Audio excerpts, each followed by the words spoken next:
Imagine, if you will, a world sort of wrapped in golden sunlight and carried gently by the rhythm of this mighty river, a civilization that, endured for thousands of years, not through endless war or conquest, but through something deeper, a connection to its land, a sense of order. Right, a different kind of strength. Exactly. This isn't really a story of grand battles, the usual sweeping empire stuff. Our deep dive today, it's into something more intimate, I think. Yep, more personal. The quiet grandeur, the timeless mystery of just everyday life in ancient Egypt. Yeah, getting away from just the gold masks and the huge monuments for a bit. Right. We're inviting you, our listeners, to just let your thoughts drift back thousands of years. Let the worries of today kind of dissolve as we walk slowly through these ancient streets, past mud brick homes, past towering temples. Guided by the echoes, really. Yes, guided by the echoes of daily existence. We want to uncover that profound human story that lies beneath the monumental stones. Our mission here in this deep dive is to pull out those fascinating, maybe less obvious nuggets of knowledge about the people themselves. Not just the pharaohs on high. No, exactly. The farmers, the scribes, priests, children, bakers, builders, the people who actually made this incredible civilization work for, millennia. And understanding what that felt like. Yes.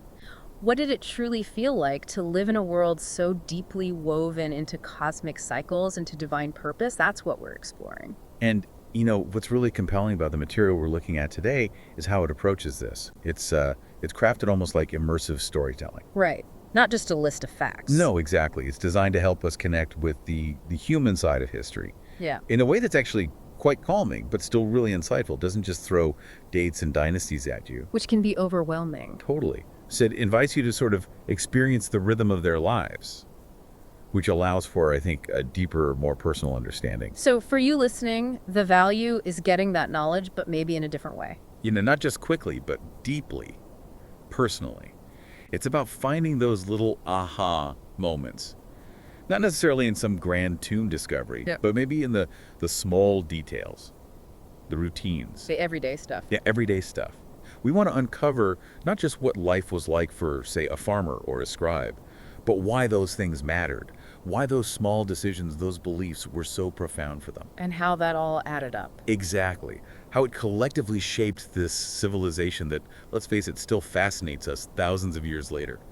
Finding the universal in the ancient, Okay, so let's begin. Let's ground ourselves in the most fundamental truth, I suppose, of ancient Egypt. What truly sustained it? How did the civilization flourish for so long in, a desert? Right. It seems improbable.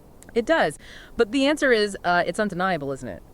The Nile River. Absolutely. The Nile, full stop. It wasn't just a river. It was the lifeblood, pulsating through Egypt. This singular benevolent force shaping pretty much every single aspect of life. You can almost feel that rhythm it imposed. You really can. Picture the sun rising every single morning over the eastern bank, casting that iconic golden light across the incredibly fertile black soil, the soil they called the Kemet. The Kemet, yeah. The black land. And this Kemet, it was more than just dirt, right? It was Egypt's treasure, the source of all life, all food. It's hard for us today, I think, to really grasp how vital one single river could be. We have taps, supermarkets. Exactly. But for them, it was their entire universe. Their world was literally oriented around its banks. Their lives completely linked to its cycle. Inescapably. Imagine, the quiet stir of a small village, early morning. A rooster crows, that sound that's echoed through villages forever. And timeless sound. And the air starts filling with the smell of maybe freshly baked barley bread from those mud brick ovens. And you hear the rustling of palm fronds. Gentle breeze. Yeah, maybe some kids laughing, chasing each other down narrow paths, goats bleating nearby. Just this gentle symphony of life waking up. And all of it completely dependent on that river. The whole scene, that quiet, almost timeless peace, it was dictated, sustained, made possible entirely by the Nile. And what's truly foundational here, is that the Nile wasn't just water or soil. It was seen as the sacred rhythm of their existence. It shaped their entire worldview, their cosmology. So more than just practical, it was spiritual too. Deeply spiritual. The annual flood, the inundation, they called it, wasn't just a natural event. It was seen as a divine gift. It literally dictated their survival, renewed the land every year. Predictable, mostly. Mostly predictable, yeah.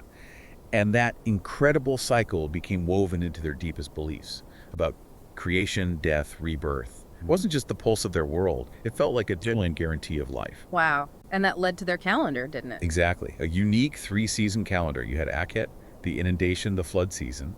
Then Peret, the growing in and sowing season when the waters receded. And finally Shamu, the harvest season, the dry time. Perfectly mirroring the Nile. Perfectly. And it dictated everything. Farming, obviously, but also taxes, religious festivals, even state projects. Life revolved around that cycle. Okay, so it's the source of life, the clock. Uh-huh. What else? You mentioned it shaping everything. Well, beyond the farming, the Nile was also their main highway. Think about it, Egypt is basically a long, narrow country along this river. Right, strung out along the banks. Exactly. And the river connected it all. It was the unifying force. You'd see countless feluccas, those small boats with the distinctive white sails. You still see them today. Ah, yes, iconic. Totally. Drifting by almost silently. They were the trucks, the trains of ancient Egypt, carrying huge bundles of papyrus downstream to be made into scrolls. Well, the scribes we'll talk about later. Precisely. Or carrying heavy pots of beer for trade, or fresh fish wrapped in reeds, heading to the big markets in places like Memphis or Thebes. So it enabled trade and communication on a large scale. Hugely. And the genius part was the geography. The river flows north, toward the Mediterranean, but the prevailing winds, they blow south, upstream. Oh, interesting. So you could sail both ways relatively easily. Relatively easily, yeah. You could drift downstream with the current and sail upstream using the wind. It allowed for a level of cultural unity, administrative control, economic integration that would have been much harder otherwise. That's clever. A natural transport system. A gift of the geography, really. So this fundamental reliance, it didn't just shape their calendar and economy. It became the bedrock of their spiritual beliefs, too. The river itself was often personified, deified. Happy, the god of the flood. Right. Giving thanks to the source. Exactly. Celebrating the ultimate bringer of life and cosmic order. It all came back to the Nile. That connection is fascinating. Physical lifeline, spiritual anchor, all in one.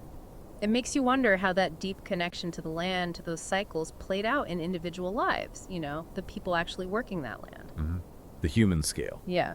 So let's move beyond the big picture for a moment. Let's zoom in. Maybe look at two individuals whose daily lives show different sides of this society, but equally vital sides. Good idea. Bring it down to earth. Let's start with, say, Horam. He's a farmer, a father, a husband. His day starts early, way before the sun is fully up. While it's still cool, that brief, lovely cool before the heat kicks in. Right. That pre-dawn freshness. He steps out of his mud brick house, feels the earth under his bare feet. It's like a daily greeting, isn't it? To the land that feeds his family, his community. That direct connection. Totally. He carries a simple wooden hoe, the handle smooth, worn from years, maybe generations of use. He walks to his field. A small patch of that kemet, that black earth, he knows it intimately.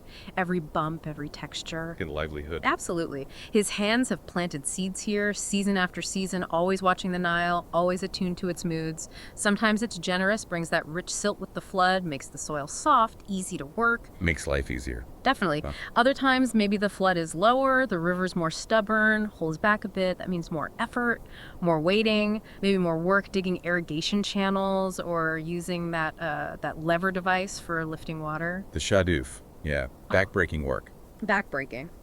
So the sun starts climbing. Horam pauses, reaches for a clay jar. Maybe it's wrapped in wet linen, that clever trick to keep the water cool. Simple, effective technology. He drinks deeply, listens to the ibis birds calling in the distance, wipes the sweat from his brow. It's a constant thing. The sun, the sweat. The reality of farming there. And it hits you, doesn't it? In a world without machines, every single movement counts. Every step is deliberate. Every swing of the hoe. Every seed planted carefully. It's almost like each action is a small prayer. A prayer for the land's generosity. Yeah, a humble offering. Then evening comes. Long, hot day. Horam returns home, hears his children laughing, smells the stewed lentils, maybe some grilled fish his wife is cooking. The comfort of home. She lights a small oil lamp. Warm, flickering light in their simple home. They eat together, share stories passed down through generations, connecting them to their ancestors, to the land, to the rhythm of their lives. A complete cycle in a way. From earth back to family and story. Okay, so let's contrast Horam's life. That rural, earthy existence so directly tied to the soil and the Nile's rhythm. Let's contrast that with someone like Menti. a scribe. Ah, the man of letters. The man of letters indeed. We're shifting now to the city. Maybe Memphis, a bustling place. Whitewashed walls gleaming in the sun, tall palm trees. It's a different energy. Definitely urban. Urban, administrative, intellectual center. And here, a young man, Menti, is unrolling a fresh scroll of papyrus. His fingers, already stained with ink, shows his dedication. The mark of his trade. Right. He's training hard. Probably under temple officials, they were often the educators, the keepers of knowledge. He's mastering the scripts, the fancy hieroglyphs for monuments and temples. The picture writing we all recognize. Yeah. And also the more practical, faster script they use for everyday stuff. Hieratic, it's called. Like cursive. Sort of like their cursive, yeah. Much quicker to write. And Menti, he has ambitions. He's not just learning. He dreams of maybe serving a noble family. Or even working in the pharaoh's administration. A path to influence, maybe. Definitely. A path to prestige, influence, social mobility. It was a respected position. His tools seem humble, though. A palette with little cakes of black ink, maybe some red ink, too. Black from soot, red from ochre. Exactly. Carbon black, iron oxide red. A simple reed brush, cut to a fine point. A bowl for water. But his most important tools, a sharp eye for detail. A steady hand. Precision. Requires incredible focus. Absolutely. He writes carefully, beautifully, each stroke deliberate. Legibility matters, of course, but so does the aesthetics. It had to look right. His world is all about knowledge, words, records, the absolute backbone of this complex, centralized state. So what kind of things would he be writing? All sorts. He might be copying ancient spells from the Book of the Dead, making sure they're perfect for someone's journey into the afterlife. Or maybe he's transcribing letters between merchants, documenting trade deals. Important economic records. Crucial. Or he could be recording grain stores for the pharaoh, keeping track of land surveys after the flood receded, calculating taxes, the very arteries of the administration. Wow. So much relied on these scribes. Immensely. The cultural significance is huge. For Menti, the saying might as well be true. The pen is mightier than the sword. It preserves knowledge, enforces law, maintains that divine order, Ma, we'll talk about. It secures the future by recording the past. And he'd be aware of that importance. I think so. As he walks through the city, past those huge temples, he probably thinks about the gods who guide his work, especially Thoth, god of writing, wisdom, the moon, often shown with the head of an ibis. A patron saint for scribes. Exactly. Looking down from carvings, a silent patron. So if we connect this back to the big picture, these two lives, Horam the farmer, Menti the scribe, so different. Worlds apart almost. Yet they reveal those foundational roles, the roles that made Egyptian society work. Horam, providing the food, the sustenance, literally feeding the nation. The foundation. The absolute foundation. And Menti, providing the organization, the knowledge, the record keeping, managing the complexity, preserving the culture, the religion. One couldn't exist without the other. Not really. They were completely interdependent. Menti might be recording the grain yield from Horam's actual field, or drafting the document that ensures Horam's family keeps their land. Each one a vital thread in this incredibly elaborate tapestry of ancient Egypt. That dynamic, the farmer and the administrator, really shows their societal structure. But you mentioned Mott and the spiritual side earlier. How did that weave into daily life, especially for those, whose job was the spiritual side? Yes. The priests and the temples, that's central. So let's shift focus again. Up, maybe high above the cities, to the temples, these huge structures like arms reaching for the sun, stone buildings, cool inside, echoing, walls covered in stories, prayers. Imposing spaces. Definitely. Let's step inside one, maybe the great temple of Amun at Karnak, a place of immense power, immense sanctity, and let's follow Amos. He's a priest there. Okay. His duties start in the quiet, before dawn. Silence broken only by his own movements, maybe a distant sound. He bathes first in sacred water from a temple pool, purifying himself. Ritual cleansing, essential. Right. Getting ready for the divine presence. Then he puts on pure white linen robes, pristine, clean, symbolizing his readiness. He walks barefoot across the stone floors, cold, smooth. Each step feels like an act of reverence, connecting him to the sacred space. Very deliberate. Very. Then incense. Rich, fragrant smoke starts rising. Swirling in the morning air, he chants softly. Standing before the statue of Amun-Ra, the chief god. Maybe the statue is still veiled. It's this profound, quiet act, a daily communion. human and divine. Waking the god, ensuring his favor. Exactly. Believed to awaken the god, ensure his benevolent presence. And these temples, they weren't just quiet places of worship, were they? They were huge operations. Oh, absolutely. Massive economic engines. They owned huge amounts of land, employed thousands of people, farmers, brewers, artisans, administrators. They were centers for learning, record keeping, even medicine sometimes.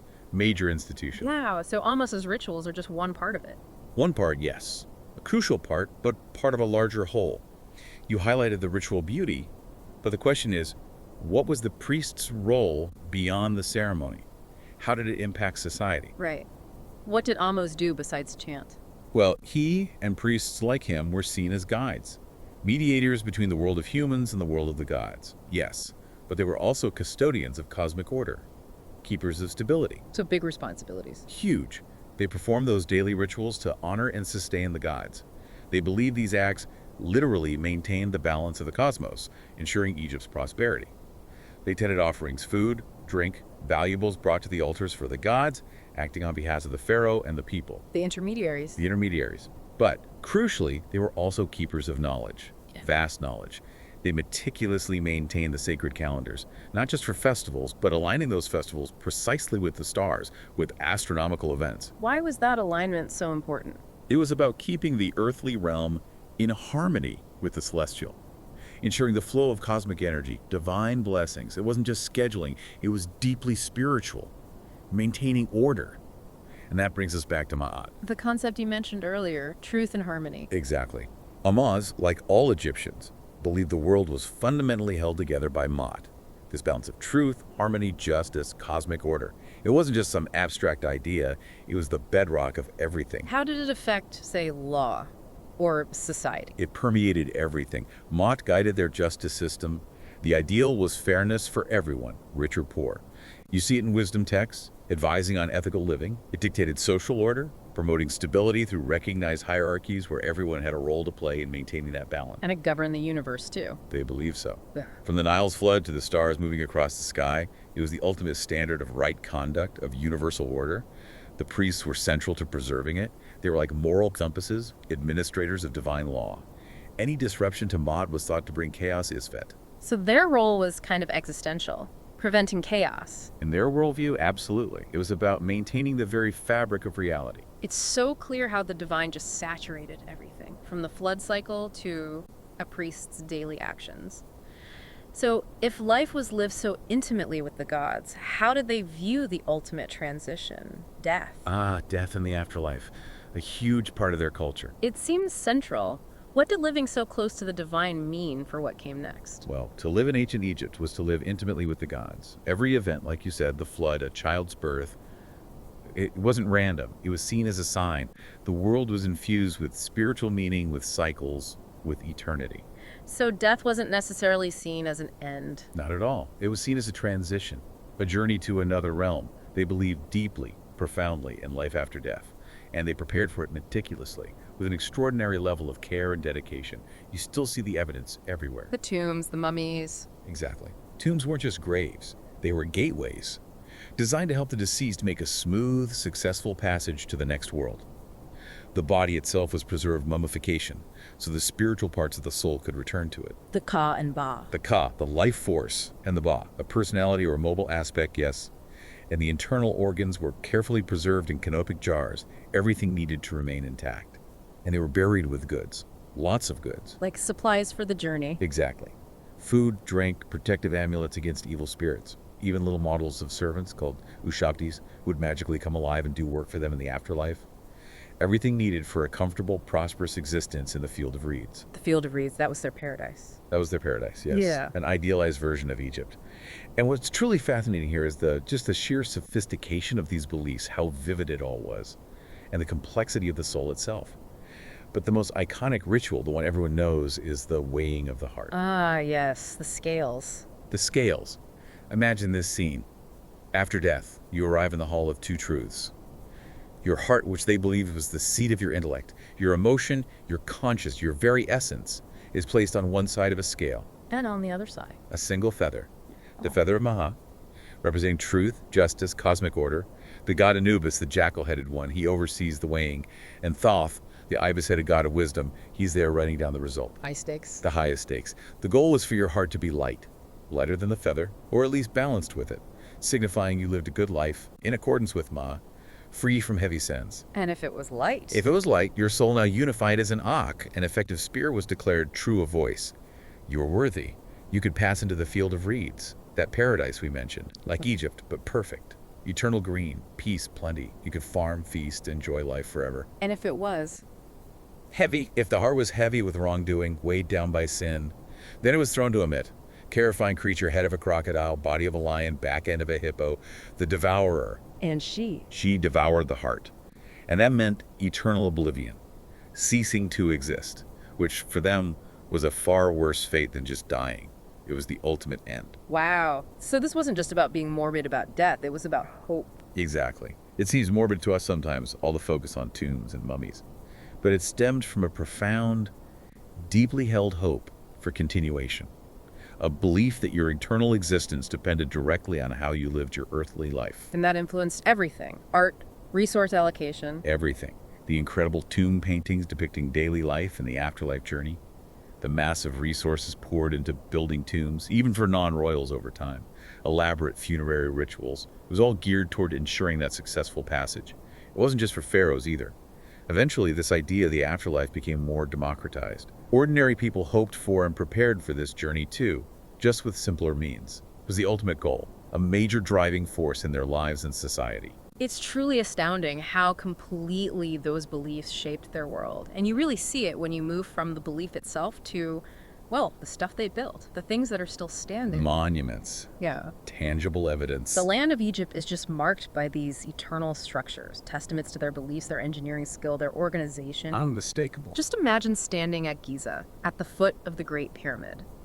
Originally, those casing stones, mostly gone now, would have been smooth, polished, white limestone, gleaming gold in the sun, a shining beacon. Must have been incredible. Unbelievable. And the scale, each massive block, tons and tons each, quarried, transported, lifted by hand. Just think about the coordination, the sheer human effort. Mind-boggling even today. And the precision, aligned almost perfectly with the cardinal points, north, south, east, west, connected to the stars, linking earth and sky.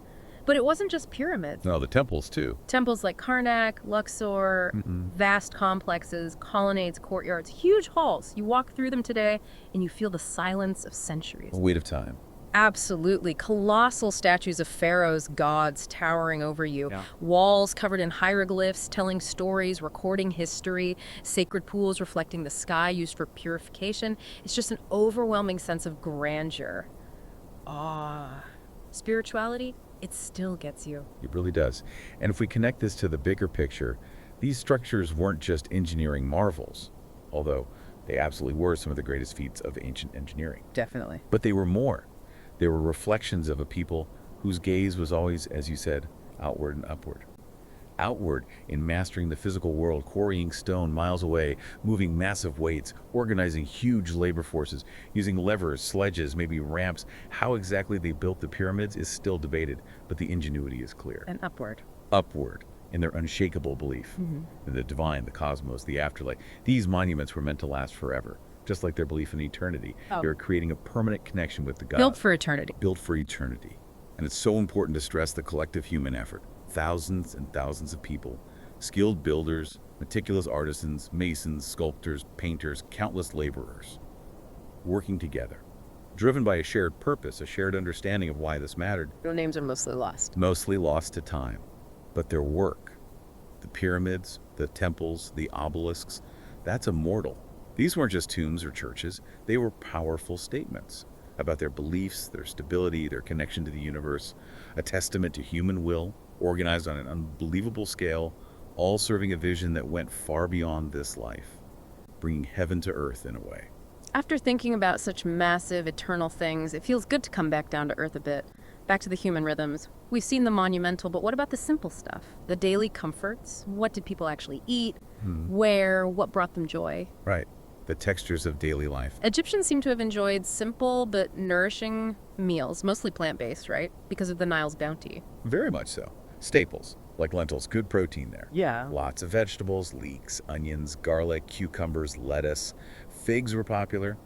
Dates, grapes, pomegranates too. And bread, of course. Always bread. Flatbreads, usually made from barley or emmer wheat. Baked fresh daily in those cone-shaped clay ovens. It was part of almost every meal. What about drinks? Beer seems to have been huge. Absolutely huge. Beer wasn't just a beverage, it was a daily staple. A thick, hearty brew, consumed by everyone, all social classes. It provided calories, hydration, even some nutrients. It was almost like liquid bread. Safer than water sometimes, maybe? Possibly. Yeah, the brewing process would have helped. Wine was known, but it was more special.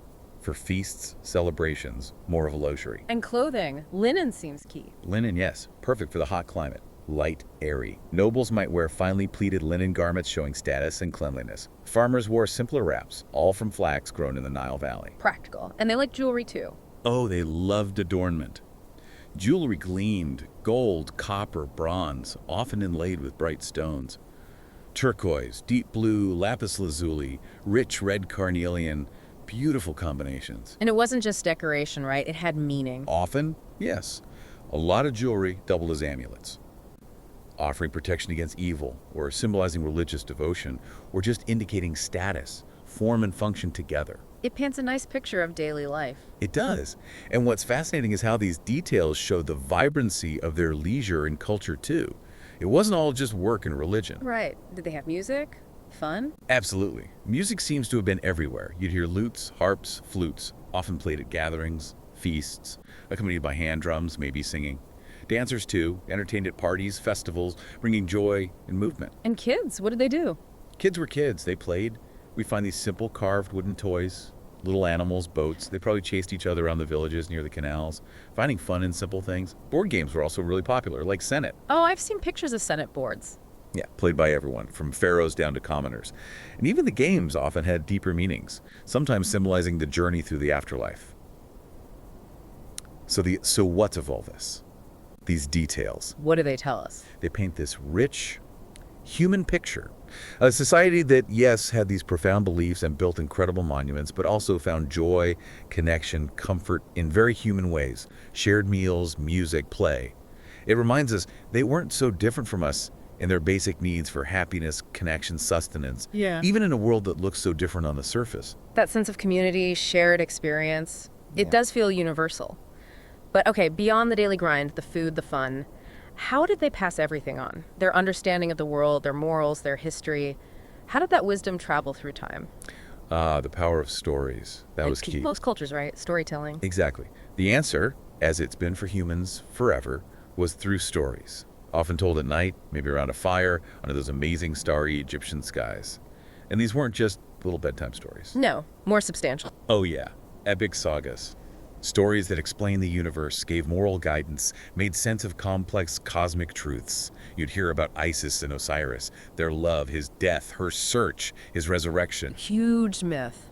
Powerful. Incredibly powerful. It mirrored the Nile cycle, death and rebirth. It spoke directly to their hope for the afterlife. Then you had stories about Set, the trickster god, representing chaos. The bad guy. Often the antagonist, yeah, representing disorder. And Horus, the falcon god, Isis's son, champion of Mot.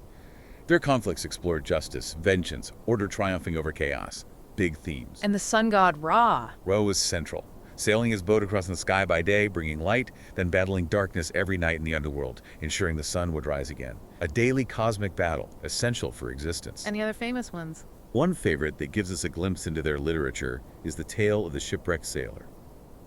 He ends up on a magical island, meets this giant golden serpent who speaks wisdom. It's about resilience, fate, acceptance. These stories were everything. Entertainment, history lessons, moral compass, spiritual guide, all rolled into one. So much more than just myths. Definitely. And that really raises the important point about narrative, doesn't it? These stories weren't just for fun, even though they were entertaining. They were fundamental teachings. The main way they transmitted knowledge, values, their whole understanding of the cosmos. Passed down generation to generation. Exactly. These narratives shaped how people understood everything. Life, death, the stars, why the Nile flooded. Through these stories told aloud, but also written down on papyrus, carved on temple walls, even jotted on pottery shards, kids learned about good and evil, about the gods, about their duties, about Ma'at and the dangers of Isfet. They explain the world. They explained the world, gave meaning to rituals, offered comfort and hope about the afterlife.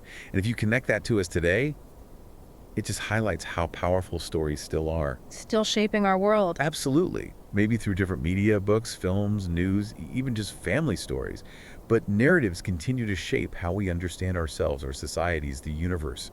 That need for shared stories, for making sense of things through narrative, it's deeply, deeply human. Ancient Egyptians understood that perfectly. Well, our journey through ancient Egypt, it feels like it's coming to a gentle close now. You can almost picture the sky above the Nile turning that soft violet color, evening settling in.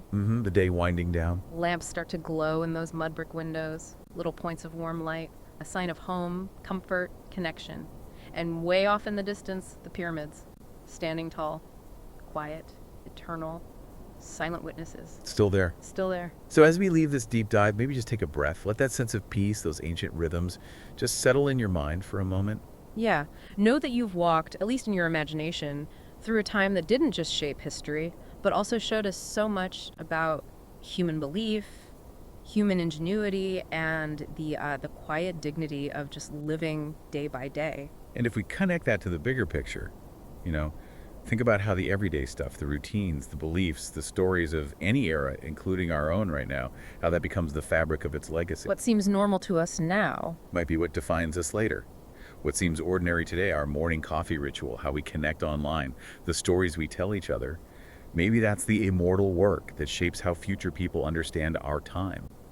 Just like Horem's farming, Menti's writing, Amos's devotion helps shape our understanding of theirs. That's a powerful thought. Our everyday actions echoing. They might. So as you rest, maybe let the image of those calm, timeless waters of the Nile carry you into dreams as timeless as the stars, perhaps. And as you drift off, maybe consider, what are the sacred rhythms in your own life? The things that quietly shape your world. The patterns we live by. Yeah. And how might your small daily actions, your routines, your values, your own search for balance, for truth, whatever that means to you, how might those resonate across time? Just like those of the ancient Egyptians still do today.